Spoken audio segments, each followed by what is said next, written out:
Dear friends, you are welcome on behalf of TICSoft of Madurai. In this CD, we are going to learn about the comprehension. There are 15 questions below the comprehension. Among these questions, 10 are question answer. Each question, below each question, there are 5 options are given. You must choose the best answer from the 5 answers. And the 11 to 15 synonyms and antonyms. So this is the most important question for the banking students. So if you are going to attend these type of questions, first of all, you are going to read the questions first, and then you go through the passage, and then you are going to mark the best answer of these questions. தமிழில் சொல்லமானால், நண்பர்களே, உங்களை வரவேற்பதில் மதுரையை சார்ந்த டிக்ஸாஃப்ட் company மகிழ்ச்சி அடைகிறது. இந்த comprehension என்பது பேங்கிங் ஸ்டூடெண்ட்ஸ்க்கு மிக முக்கியமான ஒரு வினாவாகும். இதில் ஒரு காம்ப்ரிஹென்ஷன் கொடுத்துருப்பாங்க. அதற்கு கீழே 15 வினாக்கள் கொடுக்கப்பட்டிருக்கும். இதில் 10 வினாக்கள் கேள்வி பதிலாக அமையும். ஒவ்வொரு கேள்விக்கும் 5 விதமான பதில்கள் ஒவ்வொரு வினாக்கு கீழும் கொடுக்கப்பட்டிருக்கும். அது சரியான விடையை நீங்கள் அதை தெரிவு செய்து அந்த நம்பரை உங்களுடைய ஆன்சராக நீங்கள் ஷேர் பண்ண வேண்டியிருக்கும். கோடிங் ஷீட்டில் ஷேர் பண்ண வேண்டியிருக்கும். 11 to 15 கொஸ்டின் என்பது சினோனிம்ஸ் அண்ட் ஆண்டனிம்ஸ். ஸோ இவையான கொஸ்டின் நீங்கள் அட்டன் பண்ணும் பொழுது முதலிலே நீங்கள் வினாக்களை படிக்க வேண்டும். வினாக்களை அனைத்தையும் படித்த பின்புதான் பேசேஜை நீங்கள் வாசிக்க வேண்டும். அவர் பேசேஜை நீங்கள் வாசிக்கும் பொழுது நீங்கள் ஏற்கனவே அந்த படித்து தெரிந்து வைத்திருந்த அந்த வினாக்களுக்கு விடையாக எது இருக்கிறது என்று நீங்கள் கருதுகின்றீர்களோ அந்த பகுதியை நீங்கள் அடிக்கோடிட்டு காட்டிக்கொண்டே வர வேண்டும். ஏனென்றால் பின்பு நீங்கள் வினாக்களுக்கு பதில் எழுதும் பொழுது அந்த அடிக்கோடிட்ட பகுதி உங்களுக்கு மிகவும் உதவிகரமாக அமையும். அதேபோல சினோனிம்ஸ் ஆண்டனிம்ஸுக்கும் ஏற்கனவே காம்ப்ரிஹென்ஷன் போல்டு டைப்லேயே அந்த வேர்டை கொடுத்துருப்பாங்க. ஸோ நீங்கள் அந்த சினோனிம்ஸ் அண்ட் ஆண்டனிம்ஸை தேர்ந்தெடுக்கும் பொழுது அந்த கான்டெக்ஸ்டுக்குள்ள ஒவ்வொரு வார்த்தையும் எதற்காக அங்கே பயன்படுத்தப்பட்டிருக்கிறதோ அதற்கான சரியான விடையை நீங்கள் தேர்ந்தெடுக்க வேண்டும். அதில் நமக்கு தெரிந்த சில வார்த்தைகள் இருக்கும், நமக்கு தெரிந்த அர்த்தம் இருக்காது, தெரிந்த சினோனிம் இருக்காது, தெரிந்த ஆண்டனிம்ஸ் இருக்காது. ஆனால் நான் இதை பற்றி பின்னாடி அந்த கொஸ்டின் விடை எழுதும்போது நான் மீண்டும் உங்களுக்கு விளக்குகிறேன். இப்பொழுது நாம் காம்ப்ரிஹென்ஷனை கவனிப்போம். So let us going to learn the comprehension question. First of all, you must read the questions. First question: Why was the jester traveling in a carriage filled with earth? இதை அப்படி மனசில் வச்சுக்கோங்க. ஜெஸ்டர் என்றால் ஒரு விகடகவி என்ற அர்த்தம். Second question: Why did the king leave the court suddenly one day? Third question: Why did the king himself ask the jester to return to his court? Fourth question: Why did the jester remain seated while the king was leaving? Next question: Which of the following cannot be said about the jester?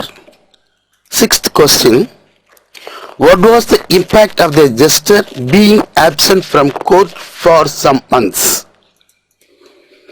Seventh question: Why was the king angry when he saw the jester in a carriage? Eighth question: Which of the following is true in the context of the passage?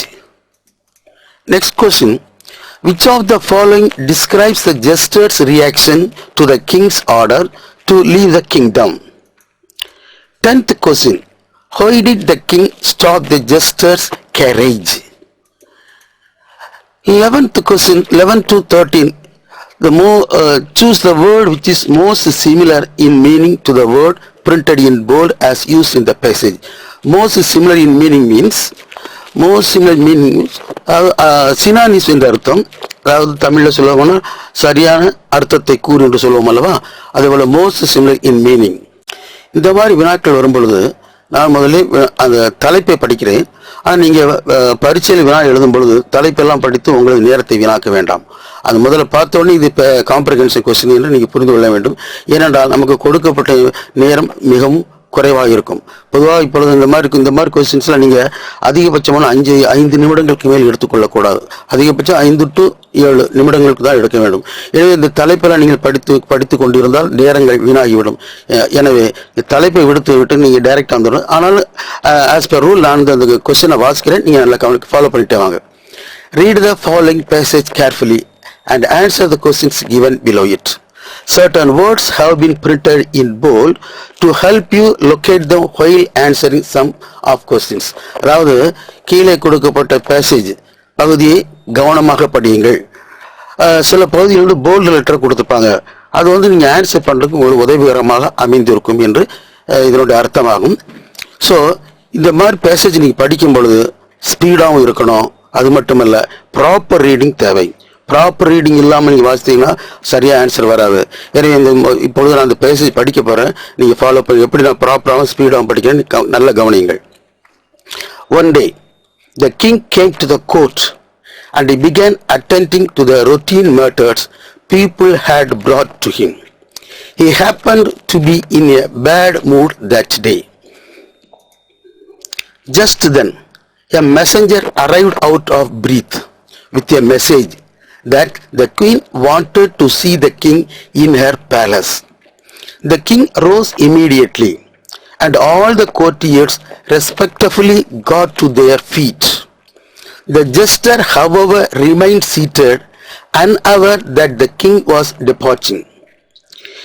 He belatedly got to his feet, but while doing so, he was noticed by the king, who perceived his behavior as an insult.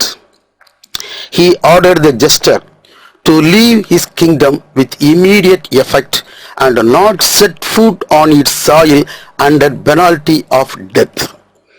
The courtiers were upset and protest. The jester was amusing and well liked, but the jester obeyed the king's commands and left the palace promptly. Several months passed after the king had ordered the jester to leave his court. The king's anger had subsided. He decided to invite the jester to leave his court. Messengers were sent to neighboring kingdom to search for the jester and bring him before the king. However, the very next day, when the king was standing in one of the palace balconies, he saw a horse carriage pass outside the palace.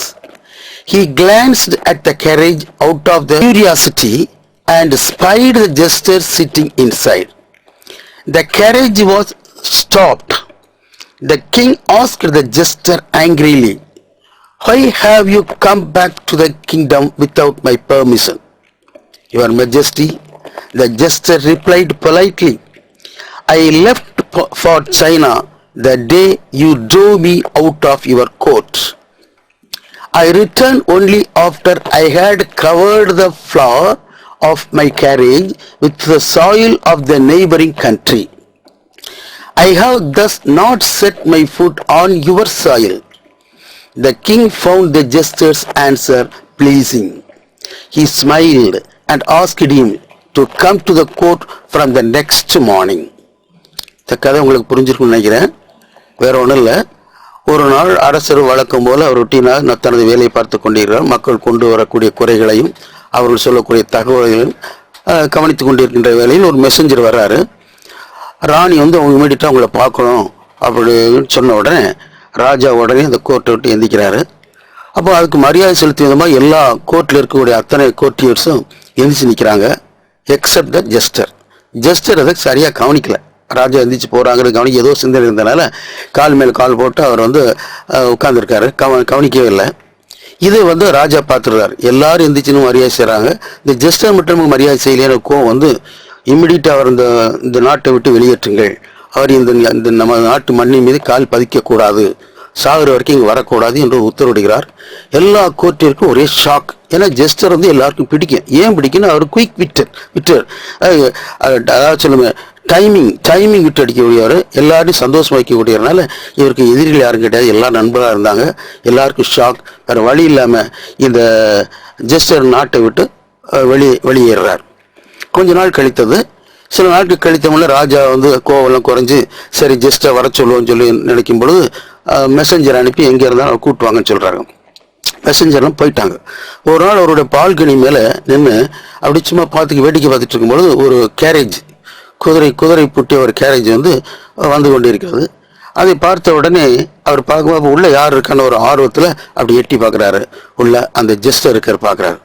பார்த்த உடனே அதுக்கு முன்னாடி அந்த நிப்பாட்டுறாரு, garage நிப்பாட்டுறாரு. ஏன் நிப்பாட்டுறாருன்னா உள்ள யார் இருக்கிறார் என்பது பார்க்க வேண்டும் என்ற ஒரு ஆவலின் காரணமாக நிப்பாட்டுறாரு. நிப்பாட்டுக்கப்புறம் பார்க்குறாரு உள்ள ஜெஸ்டர் இருக்கார். ஜெஸ்டரை பார்த்தோன்னே இவருக்கு கோவம் வந்துடுது. நம்ம தான் ஏற்கனவே வரக்கூடாதுன்னு சொல்லியிருக்கோமே, இவர் ஏற்கனவே அந்த மெசேஜ் அனுப்பியிருந்தாலும் கூட அந்த மெசேஜ் வந்து ஜெஸ்டருக்கு போய் சேர்ந்திருக்கவில்லை. அப்படி இருக்கும்போது செய்தி கிடைக்காம இவர் எப்படி உள்ள வரலாம்னு கோவம் வச்சுட்டு நீ எப்படி நான் மண்ணை மிதிக்க கூடாதுன்னு சொன்ன, நீ எப்படி மண்ணை மிதிக்கிற அப்படின்னா அதுக்கு பதில் சொல்றாரு, பொலைட்டா சொல்றாரு, மன்னா நான் வந்து நீங்க விரட்டணுன்னு நம்ம நாட்டை விட்டு பக்கத்து நாட்டு சைனாவுக்கு போயிருந்தேன். இப்போ நம்ம நாட்டு வர்றதுக்கு முன்னாடி இந்த கேரேஜில் பார்த்தீங்கன்னா சைனா நாட்டு மண்ணை நிறைய ஃபில்லப் பண்ணி அதில் தான் கால் வச்சிட்ருக்கேன். இன்னும் உங்கள் நாட்டு மண்ணில் கால் வைக்கல, நான் இன்னும் அந்த மண்ணில் தான் கால் வைக்கிறேன்னு ஒரு புத்திசாலித்தனமான ஒரு பதிலை சொல்கிறாரு. அதை கேட்ட உடனே ராஜாவுக்கு ரொம்ப சந்தோஷமாக ப்ளீஸிங் ஆகிறாரு. சரி நாளையிலேருந்து நீ கோர்ட்டுக்கு வரலாம், உன்னை மன்னித்தோம் என்று சொல்லுகிறார். இதான் இந்த பேசேஜின் கதை. இப்போ இதில் நம்ம சில கொஸ்டின்ஸ் தான் படிச்சிருக்கோம். கொஸ்டின்ஸ் படிக்கும் பொழுது இப்போ ஃபர்ஸ்ட் பேராகிராஃப் பார்த்தீங்கன்னா ஃபர்ஸ்ட் பேராகிராஃபில் இந்த அண்டர்லைன் இருக்கும் பாருங்க, இது ஒரு கேள்வி பதிலாக வரும். நம்ம படிக்கும்பொழுது அண்டர்லைன் பண்ணிடணும். அதே மாதிரி கடைசியாக பார்த்தீங்கன்னா சில இடத்துல கொஞ்சம் அண்டர்லைன் பண்ணியிருக்கேன். இது வந்து நான் பேசேஜ் நீங்கள் படிக்கும் பொழுது அது கேள்வி பதில் இருக்க மாதிரி தோணும் பொழுது நீங்கள் அண்டர்லைன் பண்ணிக்கங்க. இப்போ let us see the questions one by one. ஒவ்வொரு கொஸ்டினாக பார்க்கலாம். ஃபர்ஸ்ட் கொஸ்டின், நீங்கள் இந்த மாதிரி கொஸ்டின் படிக்கும்போது நம்ம சின்ன வகுப்பில் பார்த்தீங்கன்னா ஒரு பாடம் இருக்கும். பாடத்தில் ஒவ்வொரு பேராவா வரிசை பிரகாரம் கேள்வி இருக்கும். நம்ம பார்த்து ஈஸியாக ஆன்சர் பண்ணுவோம். ஆனால் உங்களுக்கு சோதிப்பதற்காக கொடுக்கப்பட்ட வினா இருப்பதால் இது அந்த கதையின் வரிசை பிரகாரம் கேள்வி வராது. இடையிடையே வரலாம், கடைசியாக வரக்கூடிய முதல் கேள்வி வரலாம். இந்த மாதிரி மாறி வரும். ஸோ நீங்கள் ரொம்ப கவனமாக வினாவை படிக்க வேண்டும். வினாவுக்கு சரியான விடையை நீங்கள் தேர்ந்தெடுக்க வேண்டும். First question, how was the jester traveling in a carriage filled with earth? So gesture travel பண்ணும்போது இந்த கேரேஜில் ஏர்த் என்பது மண் என்று அர்த்தம். மண்ணை ஃபில்லப் பண்ணி ஏன் வர்றாரு கேள்வி. நல்லா பாருங்கள், எப்பொழுதுமே உங்களுக்கு ஆன்சர் வந்து 1 2 3 4 5 தான் இருக்கும். ஏன்னா நீங்கள் கோடிங் சீட்டில் நீங்கள் அந்த நம்பர் தான் இருக்கும். எந்த நம்பர் சரியான விட அதில் நீங்கள் ஷேட் பண்ண போகிறீங்க. ஆனால் இங்கே பாருங்கள் ஏபிசின்னு இருக்குது. அப்போ ஏபிசி இருந்தால் திருப்பி 1 2 3 4 5 பின்னாடி வருதுன்னு அர்த்தம். இந்த ஏபிசியை முதல்ல நீங்கள் கவனமாக படிக்க வேண்டும். First answer, to remind him of his visit to China. சைனாவுக்கு போயிட்டு வந்து நினைவாக அந்த மண் எடுத்துகிட்டு வந்தார்னு சொல்கிறது. இதை நம்ம சொல்லி நம்மளுடைய கான்டெக்ட்ல இந்த கதையில் இந்த மாதிரி சீன் வருது, அந்த மாதிரி கருத்து வருமா என்றால் வரவில்லை. ஸோ நம்ம வந்து ஏ வந்து ஆன்சர் நிச்சயம் வராது. நெக்ஸ்ட் கொஸ்டின் பாருங்க, to demonstrate he had no place to live. To demonstrate he had no place to live, வாழ்வதற்கு இடமே இல்லை என்பது விளக்குவதற்காக அந்த மண்ணை எடுத்து வைத்திருக்கிறார் என்று சொல்லப்பட்டிருக்கிறது. இதுவும் சரியா இருக்குமா என்று பாருங்கள். இதுவும் நம்மளுடைய கதையிலே இந்த மாதிரி கருத்து வந்ததாக நினைவில்லை. அடுத்தது C, to show he was following the king's orders. To show he was following the king's orders. மன்னருடைய உத்தரவை மதிக்கும் பொருட்டு அவருடைய உத்தரவு பிரகாரம் அந்த மண்ணை மிதிக்கவில்லை என்பது காண்பதற்காக அந்த மண் நிரப்பப்பட்டு வைத்திருக்கிறது என்று சொல்லுகிறார். ஸோ ஏபிசியில் பார்த்தீங்கன்னா சி தான் நமக்கு சரியான ஆன்சராக இருக்குது. ஸோ சி எங்கே இருக்கு? First question none, second answer only A, third answer only C, fourth answer only B, fifth answer none of this. So only C is the correct answer of this question. Let us see the next question. Why did the king leave the court suddenly one day? Why did the king leave the court suddenly one day? திடீரென்று court விட்டு ஏன் வெளியேறாருன்னு கேட்குறாங்க. இப்போ பதில் 1 2 3 4 5 இருக்குது. அது டைரக்டாக answer பார்த்துக்கலாம். He was bored as the work was routine. மீண்டும் பார்த்து போர் அடிச்சு போச்சு, அதனால போனார்னு சொல்றாங்க. Second answer, he realized that he had forgotten to meet the queen that day. அன்று ராணியை சந்திக்காமல் மறந்து வந்து விட்டோம் என்ற எண்ணத்தினால் அவர் அதனால் வெளியேறாரா? இல்லை. Third answer, he was upset that day. அன்றைக்கு அவர் ஒரு அப்செட், அதாவது ஒரு மனநிலை சரியில்லாமல் இருந்தாங்க சூழ்நிலை சொல்றாங்க. அப்படி இந்த கான்டெக்ஸ்ட் படித்த மாதிரி ஞாபகம் இல்லை. Fourth answer, he was angry because the jester failed to pay him due respect. Gesture இவருக்கு சரியா ரெஸ்பெக்ட் கொடுக்கல, அதனால கோச்சிட்டு போறாரு அப்படிங்கிற பதிலும் வந்திருக்குது. நம்பர் 5 none of this, இதில் எதுவுமே விடை இல்லை என்று கொடுக்கப்பட்டிருக்கிறது. ஸோ போர் அடிச்சு போனாரு, அதனால லீவ் அந்த இடத்தை விட்டு கோர்ட் விட்டு வெளியேறினார்னா நிச்சயமாக இது இல்லை, இல்லை. Second answer, realise that he had forgotten to meet the queen that day. அரசியை சந்திக்க வந்துவிட்டுமே என்ற காரணத்தினால் கோர்ட் விட்டு வெளியேறாரு, அதுவும் இல்லை. Third answer, he was upset that day. அன்னைக்கு சரியான மூடு இல்லை அவருக்கு, அதனால அந்த கோர்ட் விட்டு வெளியேறான்னு சொல்றாங்க, அதுவும் நிச்சயம் அந்த கான்டெக்ஸ்ட்ல சொல்லப்படவில்லை. Fourth answer, he was angry because the jester failed to pay him due respect. Jester எனக்கு மரியாதை கொடுக்கவில்லை என்பதற்காக கோச்சிட்டு கோர்ட் விட்டு வெளியே போறாருங்கிறாங்க. Dear friends, you are welcome on behalf of TICSoft of Madurai. In this CD, we are going to learn about the comprehension. There are 15 questions below the comprehension. Among these questions, 10 are question answer. Each question, below each question, there are 5 options are given. You must choose the best answer from the 5 answers. And the 11 to 15 synonyms and antonyms. So this is the most important question for the banking students. So, if you are going to attend these type of questions, first of all, you are going to read the questions first, and then you go through the passage, and then you are going to mark the best answer of these questions.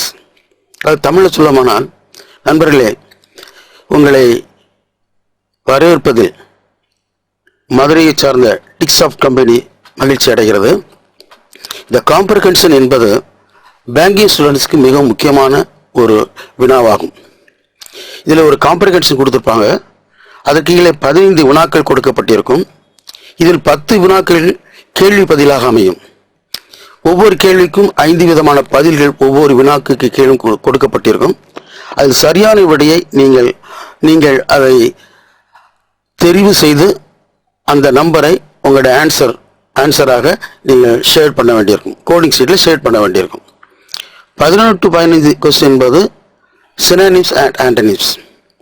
So இவையான question நீங்கள் attend பண்ணும் பொழுது முதலிலே நீங்கள் வினாக்களை படிக்க வேண்டும். வினாக்களை அனைத்தையும் படித்த பின்புதான் பேசேஜை நீங்கள் வாசிக்க வேண்டும். அவ்வாறு பேசேஜை நீங்கள் வாசிக்கும் பொழுது நீங்கள் ஏற்கனவே அந்த படித்து தெரிந்து வைத்திருந்த அந்த வினாக்களுக்கு விடையாக எது இருக்கிறது என்று நீங்கள் கருதுகின்றீர்களோ அந்த பகுதியை அடிக்கோடிட்டு காட்டிக்கொண்டே வர வேண்டும். ஏனென்றால் பின்பு நீங்கள் வினாக்களுக்கு பதில் எழுதும் பொழுது அந்த அடிக்கோடிட்ட பகுதி உங்களுக்கு மிகவும் உதவிகரமாக அமையும். அதே போல சினானிம்ஸ் ஆண்டனிம்ஸுக்கும் ஏற்கனவே காம்பரன்ஸாக போல்டு டைப்லேயே அந்த வேர்டை கொடுத்துருப்பாங்க. ஸோ நீங்கள் அந்த சினானிம்ஸ் அண்ட் ஆண்டனிம்ஸை தேர்ந்தெடுக்கும் பொழுது அந்த கான்டெக்ஸ்டுக்குள்ள ஒவ்வொரு வார்த்தையும் எதற்காக அங்கே பயன்படுத்தப்பட்டிருக்கிறதோ அதற்கான சரியான விடையை நீங்கள் தேர்ந்தெடுக்க வேண்டும். அதில் நமக்கு தெரிந்த சில வார்த்தைகள் இருக்கும், நமக்கு தெரிந்த அர்த்தம் இருக்காது, தெரிந்த சினானிம் இருக்காது, தெரிந்த ஆன்டனிம்ஸ் இருக்காது. ஆனால் நான் இதை பற்றி பின்னாடி அந்த கொஸ்டின் விடை எழுதும்போது நான் மீண்டும் உங்களுக்கு விளக்குகிறேன். இப்பொழுது நாம் காம்ப்ரிஹென்ஷனை கவனிப்போம். So let us going to learn the comprehension question. First of all, you must read the questions. First question, how was the jester traveling in a carriage filled with earth? இதை அப்படி மனசில் வச்சுக்கோங்க. ஜெஸ்டர் என்றால் ஒரு விகடகவி என்ற அர்த்தம்.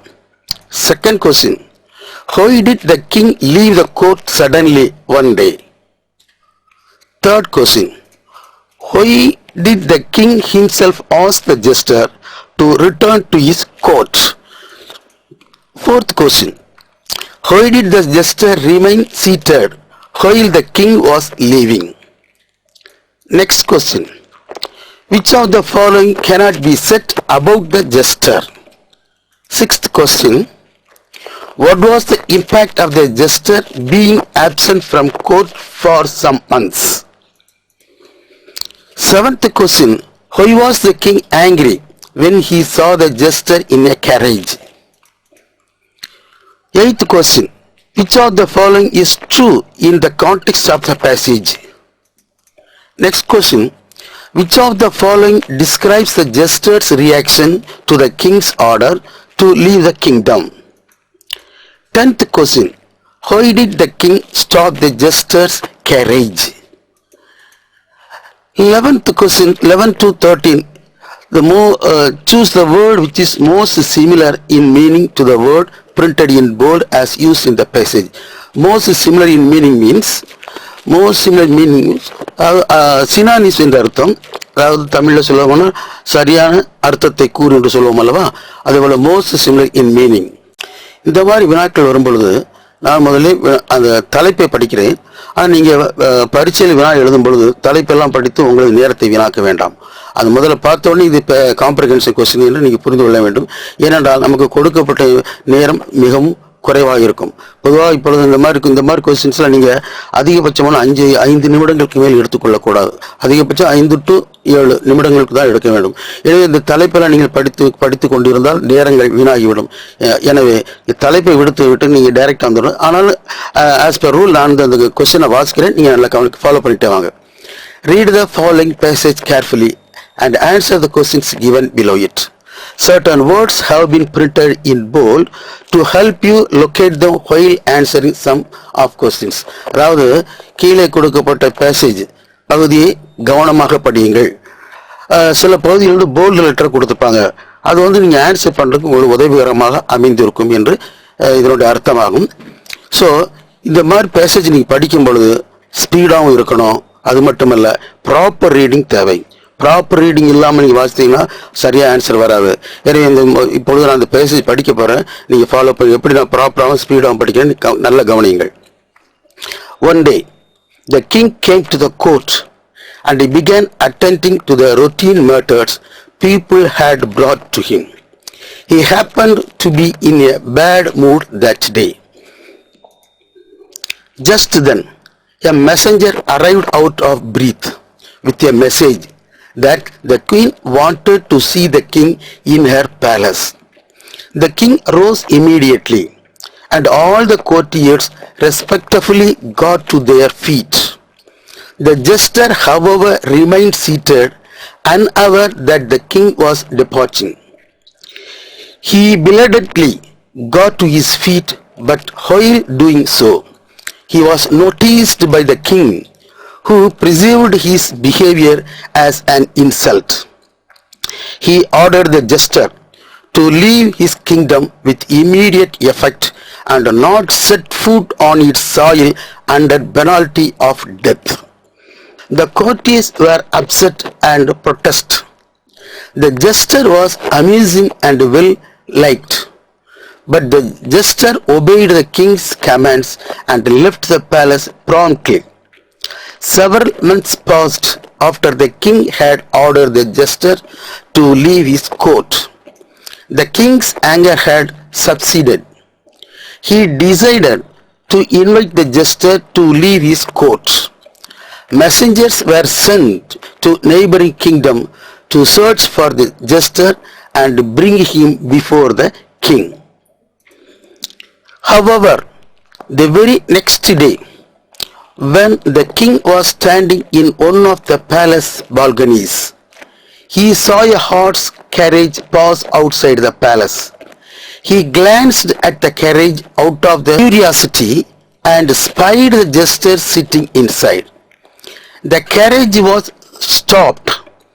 The king asked the jester angrily, "Why have you come back to the kingdom without my permission?" "Your Majesty," the jester replied politely, "I left for China the day you drove me out of your court. I returned only after I had covered the floor of my carriage with the soil of the neighboring country. I have thus not set my foot on your soil." The king found the jester's answer pleasing. He smiled and asked him to come to the court from the next morning. இந்த கதை உங்களுக்கு புரிஞ்சிருக்கும்னு நினைக்கிறேன். வேற ஒன்றும் இல்லை. ஒரு நாள் அரசர் வழக்கம் போல அவர் ரொட்டீனாக தனது வேலையை பார்த்து கொண்டிருக்கிறார். மக்கள் கொண்டு வரக்கூடிய குறைகளையும் அவர்கள் சொல்லக்கூடிய தகவல்களையும் கவனித்து கொண்டிருக்கின்ற வேளையில் ஒரு மெசஞ்சர் வர்றாரு. ராணி வந்து அவங்க இமீடியட்டாக அவங்கள பார்க்கணும் அப்படின்னு சொன்ன உடனே ராஜா உடனே அந்த கோர்ட்டை விட்டு எந்திக்கிறாரு. அப்போ அதுக்கு மரியாதை செலுத்திய விதமாக எல்லா கோர்ட்டில் இருக்கக்கூடிய அத்தனை கோர்ட்டியர்ஸும் எந்திரிச்சு நிற்கிறாங்க. Except the Juster. ஜஸ்டர் அதை சரியாக கவனிக்கல. ராஜா எந்திரிச்சு போகிறாங்கிறது கவனிக்க ஏதோ சிந்தனை இருந்தனால கால் மேல் கால் போட்டு அவர் வந்து உட்காந்துருக்காரு. கவனிக்கவே இல்லை. இதை வந்து ராஜா பார்த்துருக்காரு. எல்லாரும் எந்திரிச்சுன்னு மரியாதை செய்கிறாங்க. இந்த ஜஸ்டர் மட்டும் மரியாதை செய்யலையான கோவம் வந்து இம்மிடியட்டாக அவர் இந்த நாட்டை விட்டு வெளியேற்றுங்கள், அவர் இந்த நம்ம நாட்டு மண்ணின் மீது கால் பதிக்கக்கூடாது, சாகுற வரைக்கும் இங்கே வரக்கூடாது என்று உத்தரவிடுகிறார். எல்லா கோர்ட்டிற்கும் ஒரே ஷாக். ஏன்னா ஜஸ்டர் வந்து எல்லாருக்கும் பிடிக்கும். ஏன் பிடிக்குன்னு அவர் குயிக் விட்டர் அதாவது சொல்லுங்க டைமிங் விட்டு அடிக்கக்கூடியவர், எல்லாரையும் சந்தோஷம் வைக்கக்கூடியதுனால இவருக்கு எதிரிகள் யாரும் கிடையாது, எல்லா நண்பராக இருந்தாங்க. எல்லாருக்கும் ஷாக். வேறு வழி இல்லாமல் இந்த ஜஸ்டர் நாட்டை விட்டு வெளியேறார். கொஞ்ச நாள் கழித்தது. சில நாட்கள் கழித்தவங்கள ராஜா வந்து கோவெல்லாம் குறைஞ்சி சரி ஜஸ்ட்டை வர சொல்லுவோன்னு சொல்லி நினைக்கும் பொழுது மெசஞ்சர் அனுப்பி எங்கே இருந்தாலும் கூட்டுவாங்கன்னு சொல்கிறாங்க. மெசஞ்சர்லாம் போயிட்டாங்க.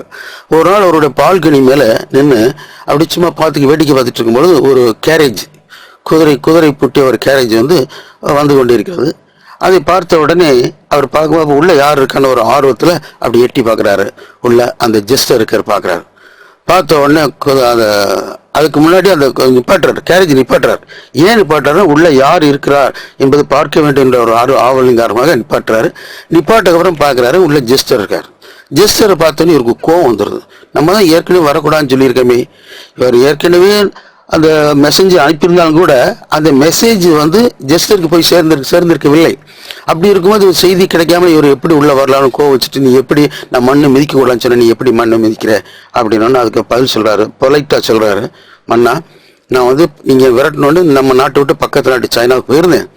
இப்போ நம்ம நாட்டு வர்றதுக்கு முன்னாடி இந்த கேரேஜில் பார்த்தீங்கன்னா சைனா நாட்டு மண்ணை நிறைய ஃபுல்லாக பண்ணி அதில் தான் காலை வச்சிட்ருக்கேன். இன்னும் உங்கள் நாட்டு மண்ணில் காலை வைக்கல, நான் இன்னும் அந்த மண்ணில் தான் காலை வைக்கிறேன்னு ஒரு புத்திசாலித்தனமான ஒரு பதிலை சொல்கிறாரு. அதை கேட்ட உடனே ராஜாவுக்கு ரொம்ப சந்தோஷமாக ப்ளீஸிங் ஆகிறாரு. சரி நாளையிலேருந்து நீ கோர்ட்டுக்கு வரலாம், உன்னை மன்னித்தோம் என்று சொல்லுகிறார். இதான் இந்த பேசேஜினுடைய கதை. இப்போ இதில் நம்ம சில கொஸ்டின்ஸ் தான் படிச்சிருக்கோம்.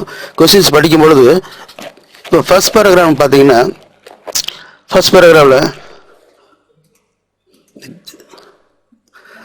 இந்த அண்டர்லைன் பண்ணியிருக்கேன் பாருங்க, இது ஒரு கேள்வி பதிலாக வரும். நம்ம படிக்கும்பொழுது அண்டர்லைன் பண்ணிடணும். அதே மாதிரி கடைசியாக பார்த்தீங்கன்னா சில இடத்துல கொஞ்சம் அண்டர்லைன் பண்ணியிருக்கேன். இது நான் பேசேஜ் நீங்கள் படிக்கும் பொழுது அது கேள்வி பதில் இருக்க மாதிரி தோணும் பொழுது நீங்கள் அண்டர்லைன் பண்ணிக்கங்க. இப்போ let us see the questions one by one. ஒவ்வொரு கொஸ்டினாக பார்க்கலாம். ஃபர்ஸ்ட் கொஸ்டின், நீங்கள் இந்த மாதிரி கொஸ்டின் படிக்கும்போது நம்ம சின்ன வகுப்பில் பார்த்தீங்கன்னா ஒரு பாடம் இருக்கும். பாடத்தில் ஒவ்வொரு பேராவா வரிசை பிரகாரம் கேள்வி இருக்கும். நம்ம பார்த்து ஈஸியாக ஆன்சர் பண்ணுவோம். ஆனால் உங்களுக்கு சோதிப்பதற்காக கொடுக்கப்பட்ட வினா இருப்பதால் இது அந்த கதையின் வரிசை பிரகாரம் கேள்வி வராது. இடையிடையே வரலாம், கடைசி வரக்கூடிய முதல் கேள்வி வரலாம். இந்த மாதிரி மாறி வரும். ஸோ நீங்கள் ரொம்ப கவனமாக வினாவை படிக்க வேண்டும். வினாவுக்கு சரியான விடையை நீங்கள் தேர்ந்தெடுக்க வேண்டும். First question, how was the jester traveling in a carriage filled with earth? So Juster travel பண்ணும்போது இந்த கேரேஜில் ஏர்த் என்பது மண் என்று அர்த்தம். மண்ணை ஃபில்அப் பண்ணி ஏன் வர்றாரு கேள்வி. நல்லா பாருங்கள், எப்பொழுதுமே உங்களுக்கு ஆன்சர் 1 2 3 4 5 தான் இருக்கும். ஏன்னா நீங்கள் கோடிங் சீட்டில் நீங்கள் அந்த நம்பர் தான் இருக்கும். எந்த நம்பர் சரியான விட அதில் நீங்கள் ஷேட் பண்ண போகிறீங்க. ஆனால் இங்கே பாருங்கள் ஏபிசின்னு இருக்குது. அப்போ ஏபிசி இருந்தால் திருப்பி 1 2 3 4 5 பின்னாடி வருதுன்னு அர்த்தம். இந்த ஏபிசியை முதல்ல நீங்கள் கவனமாக படிக்க வேண்டும். First answer, to remind him of his visit to சைனாவுக்கு போயிட்டு நினைவாக அந்த மண்ணை எடுத்துகிட்டு வந்தார்னு சொல்கிறது. இதை நம்ம சொல்லி நம்மளுடைய கான்டெக்ட்ல இந்த கதையில் இந்த மாதிரி சீன் வருது, அந்த மாதிரி கருத்து வருமா என்றால் வரவில்லை. ஸோ நம்ம ஏ ஆன்சர் நிச்சயம் வராது. நெக்ஸ்ட் கொஸ்டின் பாருங்க, to demonstrate he had no place to live. To demonstrate he had no place to live, வாழ்வதற்கு இடமே இல்லை என்பது விளக்குவதற்காக அந்த மண்ணை எடுத்து வைத்திருக்கிறார் என்று சொல்லப்பட்டிருக்கிறது. இதுவும் சரியா இருக்குமா என்று பாருங்கள். இதுவும் நம்மளுடைய கதையிலே இந்த மாதிரி கருத்து வந்ததாக நினைவில்லை. அடுத்தது C, to show he was following the Kings orders. To show he was following the king's orders. மன்னருடைய உத்தரவை மதிக்கும் பொருட்டு அவருடைய உத்தரவு பிரகாரம் அந்த மண்ணை மிதிக்கவில்லை என்பது காண்பதற்காக அந்த மண் நிரப்பப்பட்டு வைத்திருக்கிறது என்று சொல்லுகிறார். ஸோ ஏபிசியில் பார்த்தீங்கன்னா சி தான் நமக்கு சரியான ஆன்சராக இருக்குது. ஸோ சி எங்கே இருக்கு? First question none, second answer only A, third answer only C, fourth answer only B, fifth answer none of this. So only C is the correct answer of this question. Let us see the next question. Why did the king leave the court suddenly one day? Why did the king leave the court suddenly one day? திடீரென்று court விட்டு ஏன் வெளியேறாருன்னு கேட்குறாங்க. இப்போ பதில் 1 2 3 4 5 இருக்கு. அது டைரக்டாக answer பார்த்துலாம். He was bored as the work was routine. மீண்டும் மீண்டும் பார்த்து போர் அடிச்சு போச்சு, அதனால போனாருன்னு சொல்றாங்க. Second answer, he realized that he had forgotten to meet the queen that day. அன்று ராணியை சந்திக்காமல் மறந்து வந்து விட்டோம் என்ற எண்ணத்தினால் அவர் அதனால் வெளியேறாரா? இல்லை. Third answer, he was upset that day. அன்றைக்கு அவர் ஒரு அப்செட், அதாவது ஒரு மனநிலை சரியில்லாமல் இருந்தாங்க சூழ்நிலை சொல்றாங்க. அப்படி இந்த கான்டெக்ஸ்ட்ல படித்த மாதிரி ஞாபகம் இல்லை. Fourth answer, he was angry because the jester failed to pay him due respect. Gesture இவருக்கு சரியா ரெஸ்பெக்ட் கொடுக்கல, அதனால கோச்சிட்டு போறாரு அப்படிங்கிற பதிலும் வந்திருக்குது. நம்பர் 5 none of this, இதில் எதுவுமே விடை இல்லை என்று கொடுக்கப்பட்டிருக்கிறது. ஸோ போர் அடிச்சு போனாரு, அதனால லீவ் அந்த இடத்தை விட்டு கோர்ட் விட்டு வெளியேறினார்னா நிச்சயமாக இது இல்லை, ஒன் இல்லை. Second answer, realise that he had forgotten to meet the queen that day. அரசியை சந்திக்க வந்து விட்டுமே என்ற காரணத்தினால் கோர்ட் விட்டு வெளியேறாரு, அதுவும் இல்லை. Third answer, he was upset that day. அன்னைக்கு சரியான மூட் இல்லை அவருக்கு, அதனால அந்த கோர்ட் விட்டு வெளியேறான்னு சொல்றாங்க, அதுவும் நிச்சயம் அந்த கான்டெக்ட்ல சொல்லப்படவில்லை.